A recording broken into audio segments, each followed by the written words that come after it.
So, moving from one horror game to another, The Evil Within. Did you play this? Yes, I did. Okay. Man, this... I wanted to like this game so much more than I did. Man, okay. I feel like this is going to sound fucked up. I feel like this game, at least to me, resonates in almost like a Resident Evil 6 kind of way, where the writing was on the wall, but I still had optimism, cautious optimism, so I didn't know what to expect, and what I got was this kind of janky, actiony, vaguely horror-y mess that was still fun and was kind of entertaining in its ridiculousness in sort of an RE4 kind of way, but it does not have the extremely tight and satisfying mechanics of RE4 that make RE4 literally the best game ever. So this feels like RE4 if it had come out a year too early. Yeah. And they had not had time to polish up everything. Right. Because I think that's the big thing about RE4. And ironically, playing Evil Within makes me appreciate RE4 even more for what RE4 does well. Yeah. And God, this is, like I said, I just wanted to like this so much more than I did. And this is janky. Stuff is poorly explained. The story is, like, it's uninteresting, like, at parts. And it's one of those where the hook of the story, it's not even a secret of, like, you're in somebody's head. They say that in, like, chapter 2. Yeah, it is not a surprise. And it's, so, like, I think that anyone would have assumed that, so I at least kind of appreciate that the game respects the player's intelligence enough to not try and treat that like it's going to be some game-altering twist. But yeah, at the same time, the story is dumb, and the characters are totally forgettable. It doesn't have the over-the-top, like, Carnival Gone Wrong charm that RE4 does, which is also horribly written, like, terrible story, but it's funny, kind of. And this is just bland. Isn't like, funny. Your character has no personality. And the guns don't feel as good as they should have. Like, they don't have the weight that they need. Mm-hmm.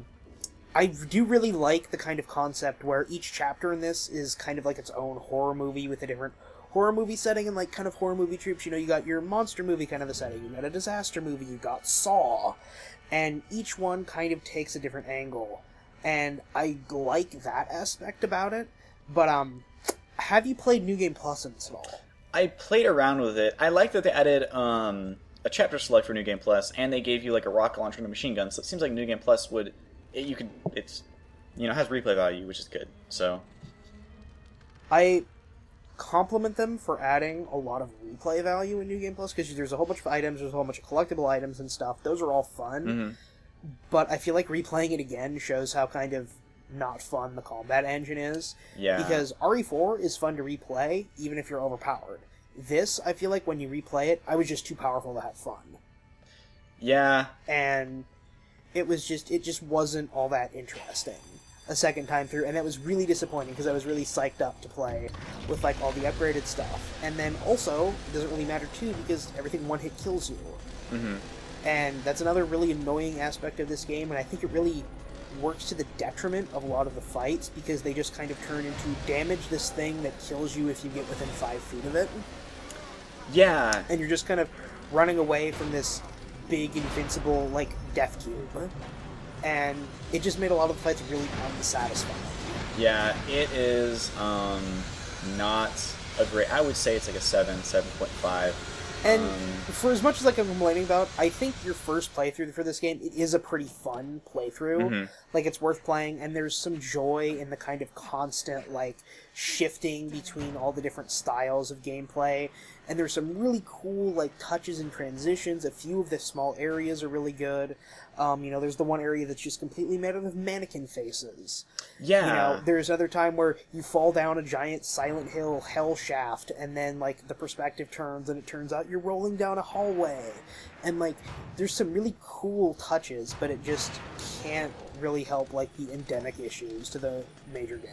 Yeah, it's, it is kind of like RE4, where every room has a new surprise. I feel like a lot of the elements that worked in RE4 are in this game, but they just don't work as well, which is why I almost kind of equate it more to Resident Evil 6, where it just feels jankier, it doesn't feel as polished.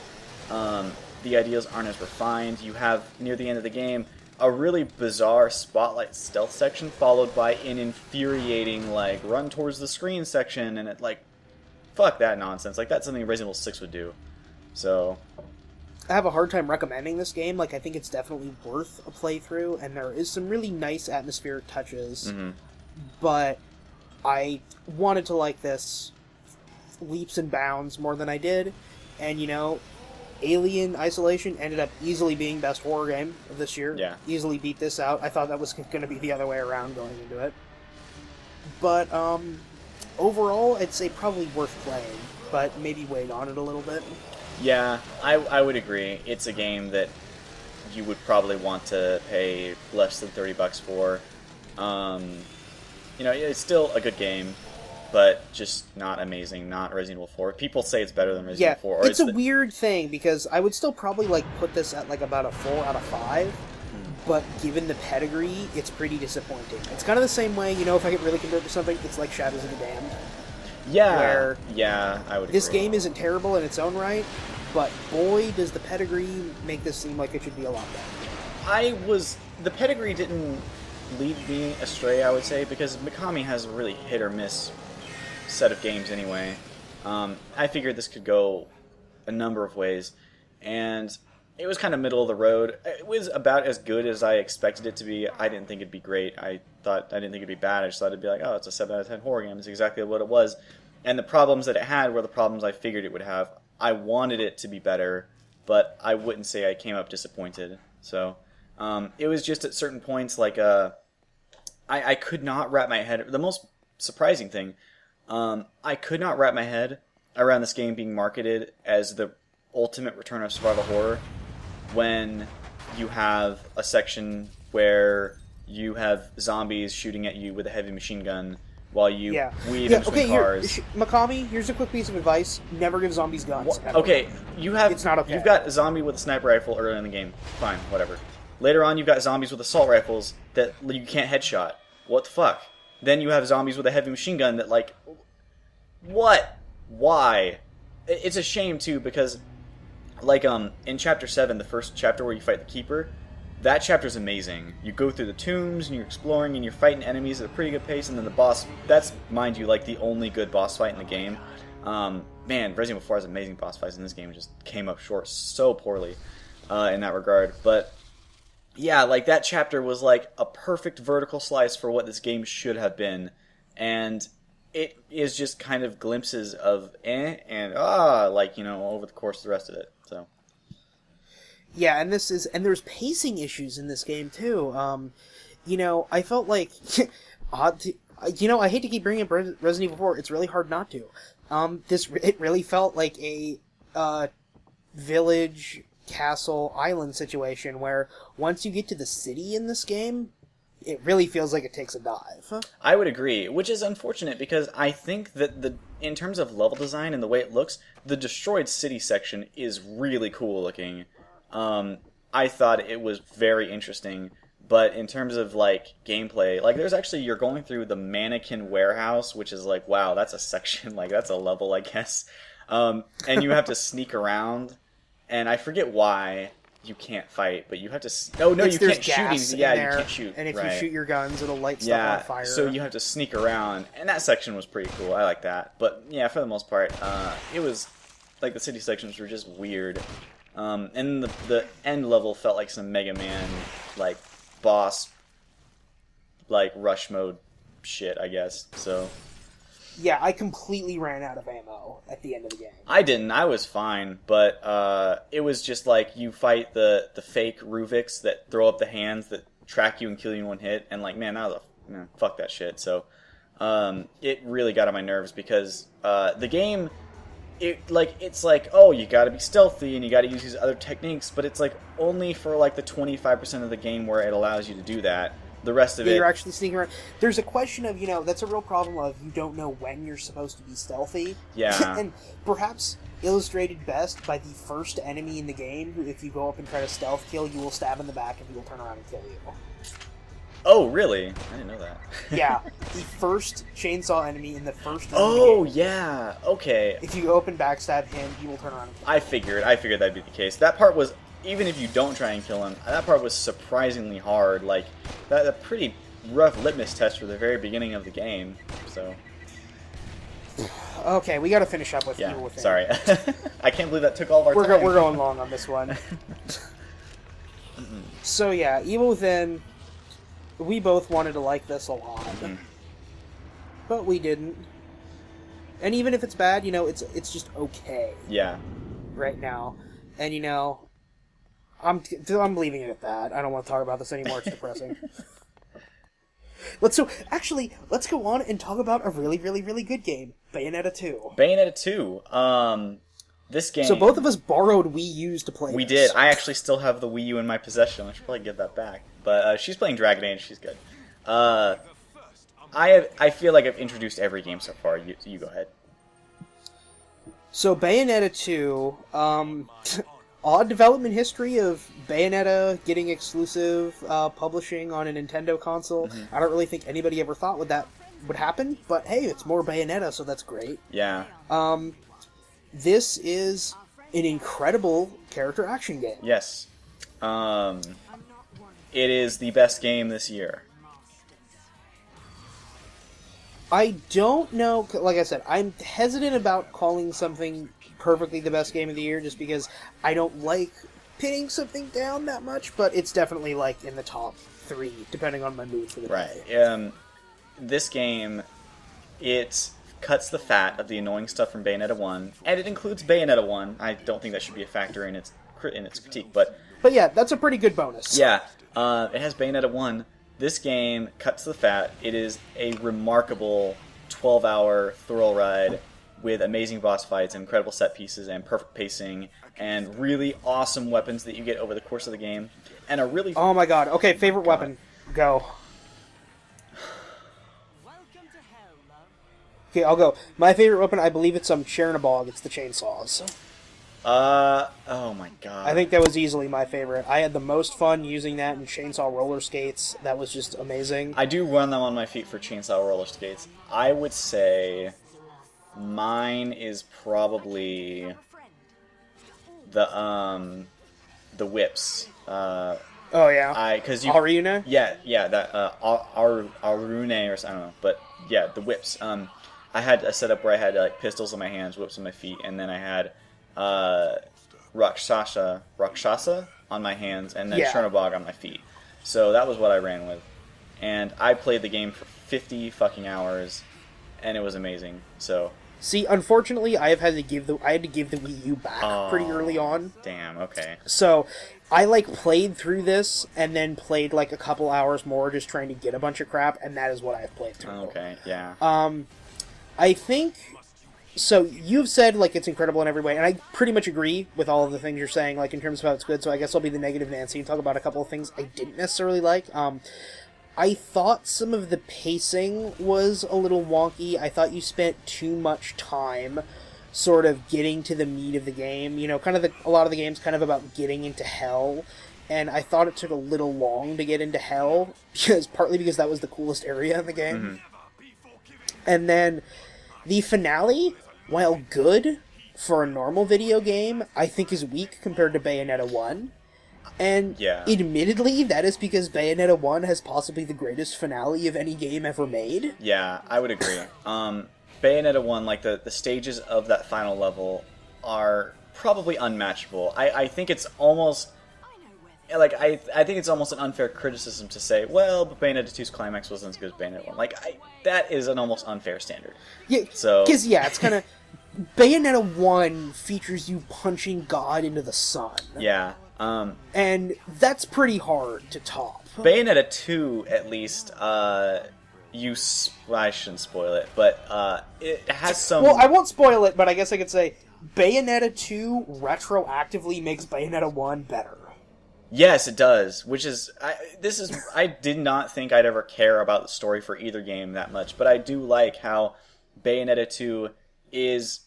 Right, it makes the story and certain things in Bayonetta 1 retroactively better. And, man, there was if there was one thing that I actually really wanted from this game that I was hoping for, I wanted a section like in Bayonetta 1 where at the end of the game you play as the rival for a little bit. And you can still do that in the co-op mode, and the rival, spoilers, the rival helps you during a boss fight. That happens in every character action game. The rival's going to help you. Honestly, it's not even spoilers. Yeah. I wouldn't even really consider that spoilers. So, it's an inevitability. Yeah, so, the rival helps you, which was really cool, and then you get to play as him in the co-op mode, and, I never played as anyone else once I unlocked him. So, yeah, I like that. I wish that there was, you're not necessarily driving a motorcycle up a rocket ship, but something kind of like that, where you play as, the rival character doing something really cool. But, the game took me 12 hours, and I played it for 4 times that anyway, so... Yeah, I suppose that's another complaint. You can't play as some of the unlockable, tag battle characters in just normal mode. Yeah, I wish they had... I don't necessarily see a reason why that's true. That doesn't seem like that should be a limitation. I can tell you why. You cannot play as Rodon because he has no animal form and he can't dodge, and there's no witch time for him, which makes a lot of the areas you can't progress to those. That does make sense. The rival character, I think it's because when you play as Jean or another character you can play as in story mode, they replace Bayonetta in the cutscenes. So I think that having a male character I guess they could just not have the cutscenes. See, I mean, that's kind of my thing I always said with this game.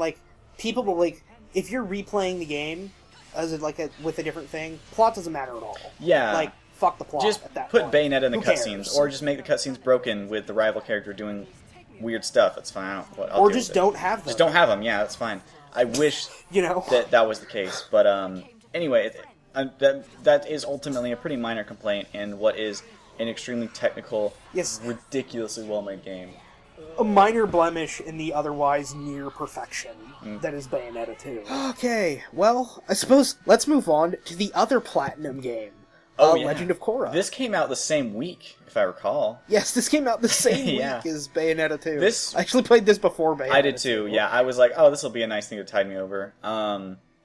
Tied you over? How long did it tide you over for? I played it... Actually, let me look on Steam real quick. I'll find out. I played it for...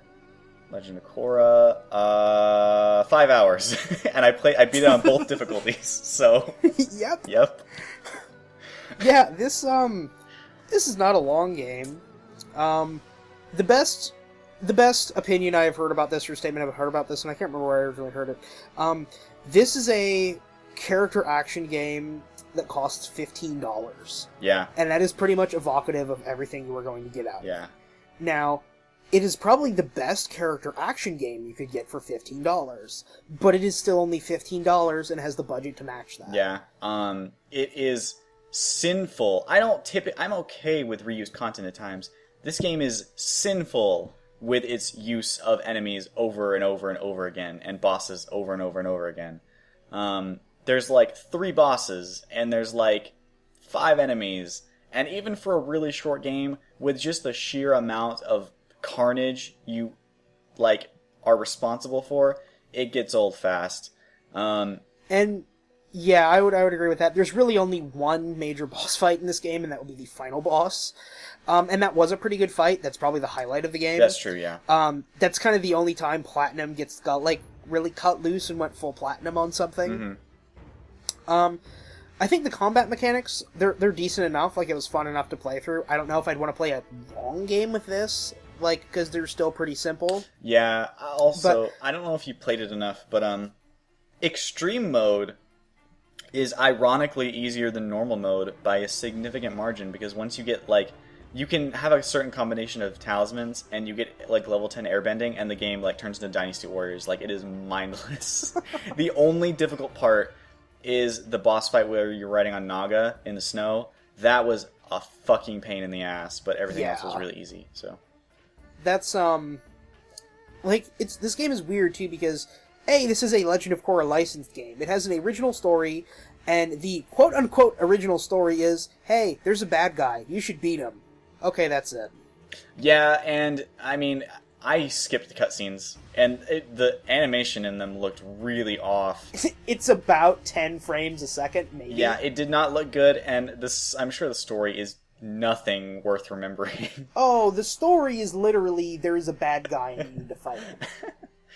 That is literally the entire story, and I'm not, like, exaggerating that, or, like, trying to downplay it or anything. That's the story. And it's really confusing to me that this is an issue, because, you know, if you were gonna make a game like this and make your own story, it's pointless to do one this simple.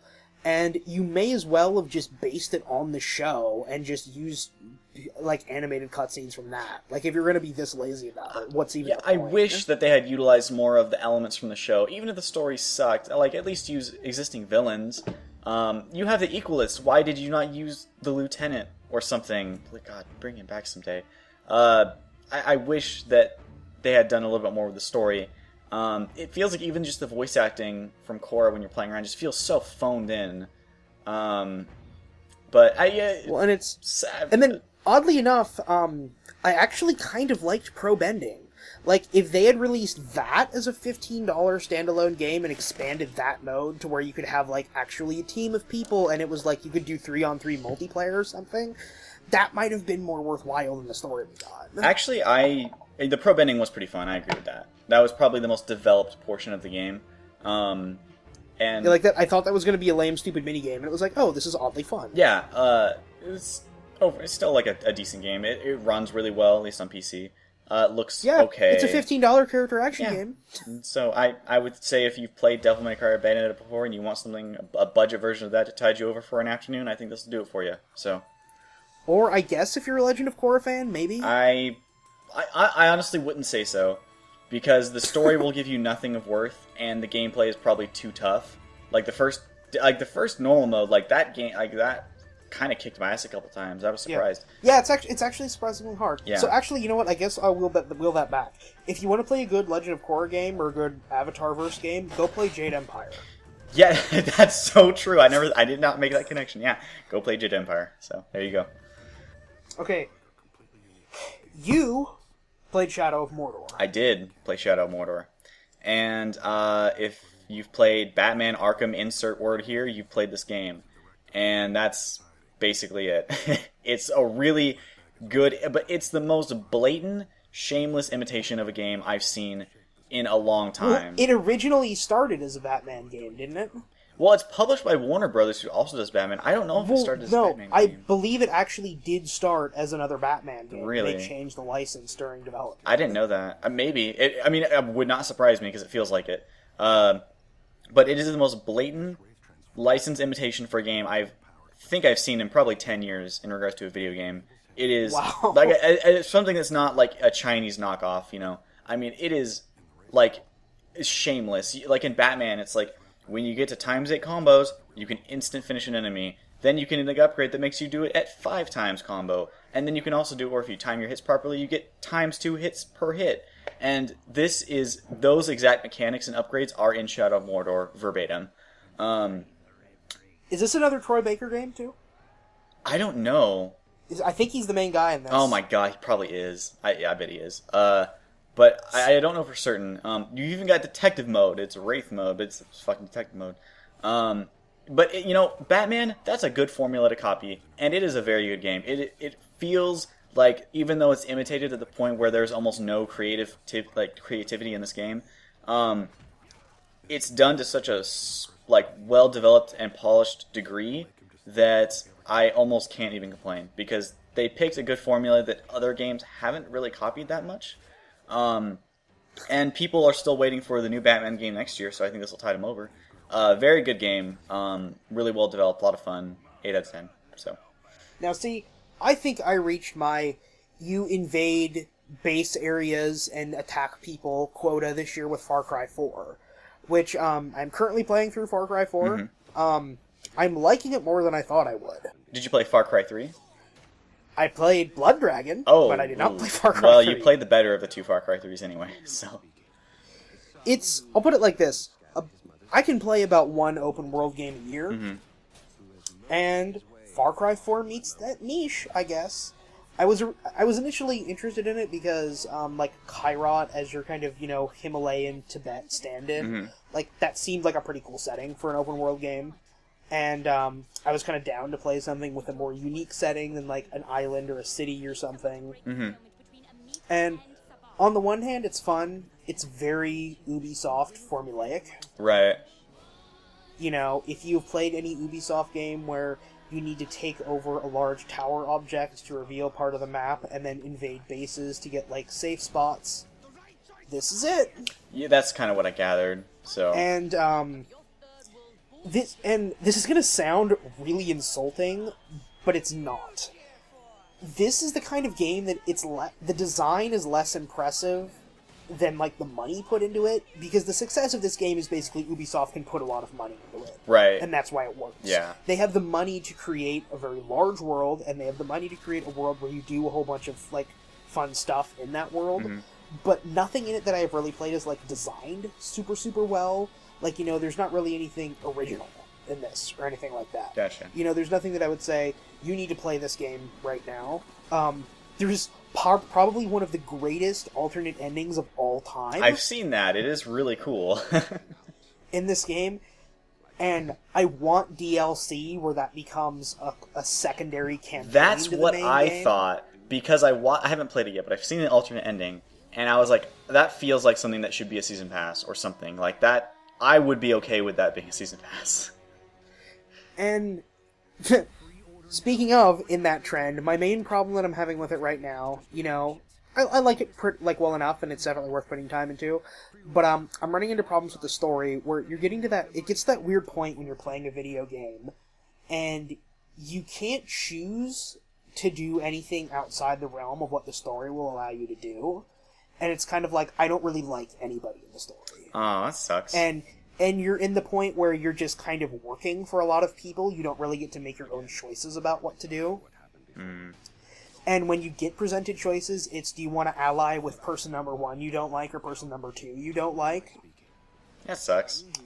And it's kind of disappointing in that way. Like, you really need the ability to just say, screw you guys. I'm gonna go do my thing. Gotcha. And, it's unfortunate that there's, like, no way to do that. And I can already tell, well, like, what the story is building to, and I don't like it. Oh. And, so yeah, overall, like I said, this is impressive for the scale that it is, but it's not something I think you really need to play. Like, if you can see, like, oh, I think the Himalayan, you know, countryside would be a cool place to explore, pick it up, because it is really cool for that. Like, I don't know if I've played a sandbox game before where there is more verticality to the world, which is usually one of my problems with these games. So that's really satisfying. That's good. Cool. And it's kind of like they had enough money to throw out this to make sure it was going to be like a 4 out of 5 experience, and I think that's about what it is. Okay, cool. Good. You have played this. I have not, though I actually wanted to play this, depending on what you're going to tell me here. Lords of the Fallen. Lords of the Fallen. It is exactly what it looks like. It is, you know what? Earlier I said that, Shadow of Mordor was the most blatant, shameless imitation of a successful IP I've seen in years. That is probably still true, but this is damn close. It feels the same, the camera perspective is the same, the controls are almost exactly the same, the punishment death thing is almost exactly the same, but it is an uglier, less interesting Souls game. I've also heard it's not as long. I don't know how long it is, but I haven't finished it. It is good.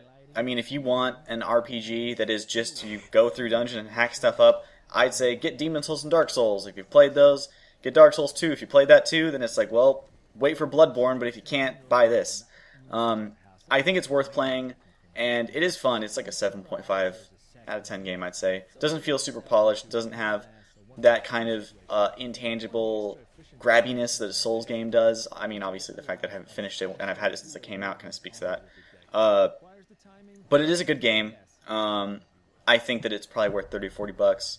On PC, it looks really good, and it runs at 60 frames a second, which I appreciate. So there's at least some degree of decent optimization there. And the leveling up, I don't feel too attuned to, and the interface is weird.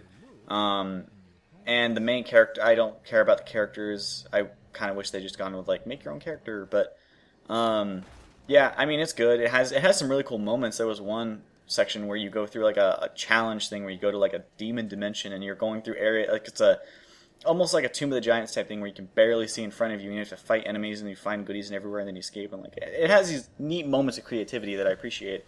And one of the bosses I fought was really actually quite difficult and had a neat gimmick to him. I was like, okay, that's cool. Western developers can do decent boss fights, but most of them, like if you thought the sword and shieldness of the bosses in Dark Souls 2 was tiring, this is not only is there like more of that, like that's what almost all the boss fights are, I think. It is like tiring. Like Smelter Demon is like a sword and shield boss, but he's like giant and he has a flame gimmick, and you approach him differently than other sword and shield bosses. But like the sword and shield bosses in this are like they're all super slow and very deliberate with their moves, and it's like the boss fights are not, I think, the exclamation points they should be. So I want to try it at some point, mm-hmm. just to say I've tried it, and like I guess to maybe support it, because I'm okay with Souls-like being a thing. Yeah. Like, I'm okay with more games coming out that are very similar to Dark Souls and Demon Souls, because not a lot of games are like that. So I'd be cool with more coming out, as long as they're decent. I'm okay with that being a thing. I'm not okay with that being a word that we use, but I more or less agree with your statement, so.